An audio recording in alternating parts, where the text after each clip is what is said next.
আপনার নেদারল্যান্ডের সাথে সেই মহাকাব্যিক ইনিংস আমরা রেডিওতে শুনেছি 68, সেই ইনিংসটা না থাকলে হয়তো বাংলাদেশের ক্রিকেটের হিস্ট্রিটা কেমন হতো সেটা আসলে একটা অন্য আলোচনার বিষয়।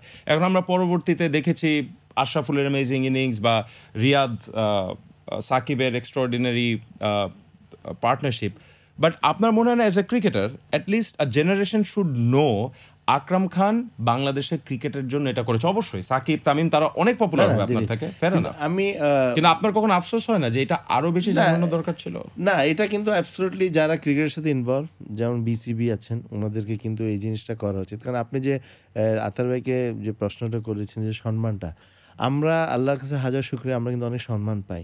বাট যেটা মিডিয়া, যেটা হলো যে আপনার এখন যে সোশ্যাল যে মিডিয়াটা, হ্যাঁ, যখন বাংলাদেশ খারাপ খেলে তখন ক্রিকেটের সাথে যারা ইনভলভ আছে সবাইকে কিন্তু মানে ক্রিটিসাইজ করে। এটা this is part of life. আপনি বলছিলেন যে 2023 বিশ্বকাপে আপনাদেরকেও দর্শকরা কথা শোনাচ্ছিলেন হ্যাঁ, রাস্তায় তারপর দেখে। হ্যাঁ, তার মনে করেন যে আমি অস্ট্রেলিয়া গেলাম, সিডনিতে খেলা ছিল, সাউথ আফ্রিকার সাথে আমরা খুব বাজেভাবে হারলাম।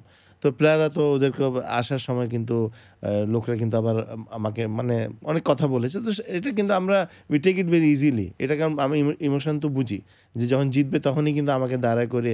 তো এটা না, এটা হলো যে যার যে দায়িত্ব সে রেসপেক্ট করাটা কিন্তু খুবই উচিত। এক্স্যাক্টলি, যেটা এটা আমার যেটা পয়েন্ট আপনি ছিল। বললেন যে আপনার কোহলি যে ইন্ডিয়ান যে আপনার ফারুক ইঞ্জিনিয়ার জি। ফারুক ইঞ্জিনিয়ারকে যে রেসপেক্টটা দিল, এই রেসপেক্টটা কিন্তু প্লেয়ারদের থেকে প্লেয়ারদের প্রতি আসতে হবে।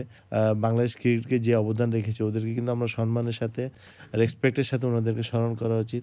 যেমন আপনি কিছু দেখেন যে একমাত্র বাংলাদেশ ছাড়া যে কোনো কান্ট্রিতে যারা ক্রিকেট খেলে ওদের কিন্তু গ্যালারিতে দেখবেন সব যারা লিজেন্ড আছে ওদের নামে নামে কিন্তু স্ট্যান্ডস আপনার, আছে কারণ জি। এগুলো কিন্তু মানুষকে স্মরণ করিয়ে দেয় যে যেমন আতার ভাইয়ের কথা বলি, নান্নু ভাইয়ের কথা বলি, বা আপনার ফারুক ভাই আছেন, বুলবুল আছে, ওদেরকে যে মানুষ বলবে যে না ওনারা একসময় খেলছে, ওনারা জানবে।